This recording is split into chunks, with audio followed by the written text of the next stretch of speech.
और चलिए सीधे भिंड का रुख कर लेते हैं। राहुल मेरे साथ, मेरे सहयोगी जुड़ चुके हैं। राहुल, क्या जानकारी है? चंबल लगातार उफान पर है और अब कई ऐसे गांव हैं जो कि चंबल की चपेट में आ चुके हैं। चंबल का रौद्र रूप देखने को मिल रहा है, अपडेट करें। आपको बता दूं कि प्रदेश के कई जिलों में इस समय बाढ़ के जैसे हालात बने हुए और मध्य प्रदेश में जो कई जिले हैं वो बाढ़ की चपेट में भी आ रहे हैं।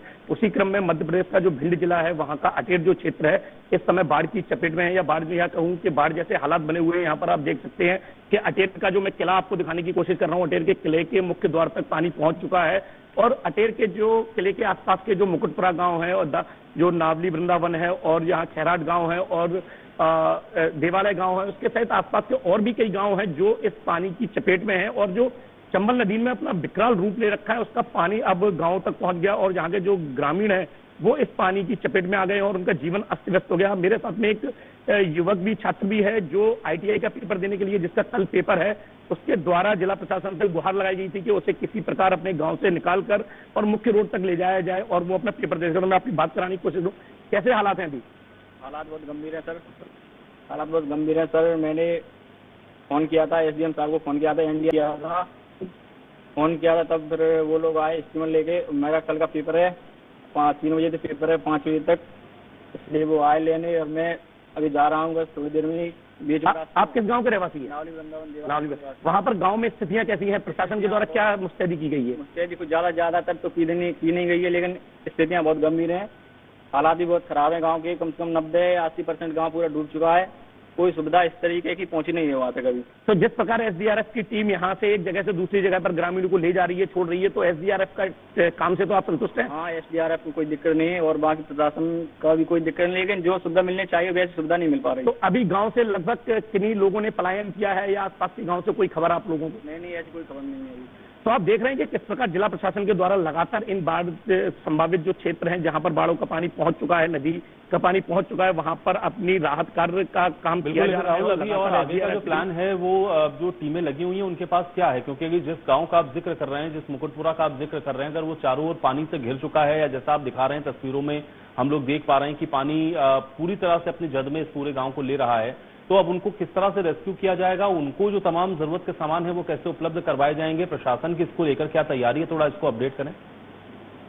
जी, मैं आपको बता दूं कि प्रशासन के द्वारा जिस प्रकार हमारी अधिकारियों से बात हुई है, अधिकारियों का कहना है कि हर तरीके के राहत कार्य की हमारी जो तैयारियां हैं वो पूरी हों और जिस प्रकार की जैसी स्थिति बनेगी हम हर परिस्थिति से लड़ने के लिए तैयार हैं और अगर हमें जरूरत पड़ेगी तो यहाँ पर सेना की भी मदद ली जाएगी। लेकिन अभी आगे हम हालातों की बात करें तो पिछले जैसे 2 दिनों से यहाँ बारिश नहीं हुई है और कहीं से पानी नहीं छोड़ा गया है, तो यहाँ पर अभी लगातार पानी चंबल नदी का उतर रहा है और स्थितियां सामान्य होने की आशंका लगाई जा रही है कि आसार है कि स्थितियां सामान्य, लेकिन अभी भी आप देख रहे हैं कि पानी बरस रहा है।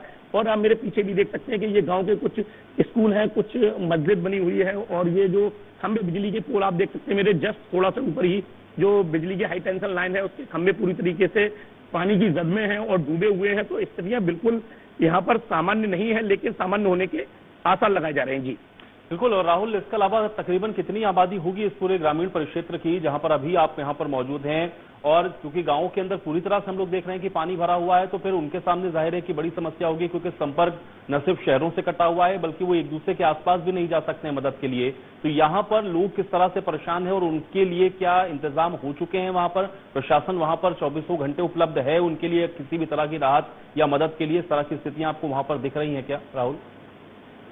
जी, मैं आपको बता दूं कि जिला प्रशासन के द्वारा अपनी जो अधिकारियों की टुकड़ियां हैं, जो टीमें हैं, यहाँ पर अटेर के पास में ही जो यहाँ पर ITI स्कूल कॉलेज बना हुआ है वहाँ पर रोकी गई हैं।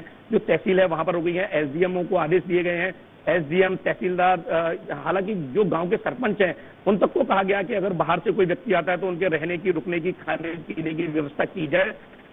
और इस प्रकार से लगातार मॉनिटरिंग जो जिला के कलेक्टर हैं संजीव श्रीवास्तव के द्वारा की जा रही है। स्थानीय थाने की हम बात करें, पुलिस की बात करें, तो ये सभी लोग लगातार मॉनिटरिंग कर रहे हैं। और हालांकि अभी यहाँ पर कोई भी जनप्रतिनिधि नहीं पहुंचे हैं कि जिन्होंने यहाँ पर आकर अपने क्षेत्रवासियों का जायजा लिया हो। वो वोट मांगने तो आते हैं, लेकिन जब परिस्थितियां बनती हैं बाढ़ जैसी, हर साल हर बार बरसात में इसी प्रकार की परिस्थितियां बनती हैं और जो ग्रामीण लोग हैं उन परिस्थितियों से जूझते हैं, अपने जो परिवारों को कई लोग खो देते हैं। लेकिन जो जनप्रतिनिधि है वो सिर्फ इन्हें 5 साल में एक बार ही इनके पास आते हैं।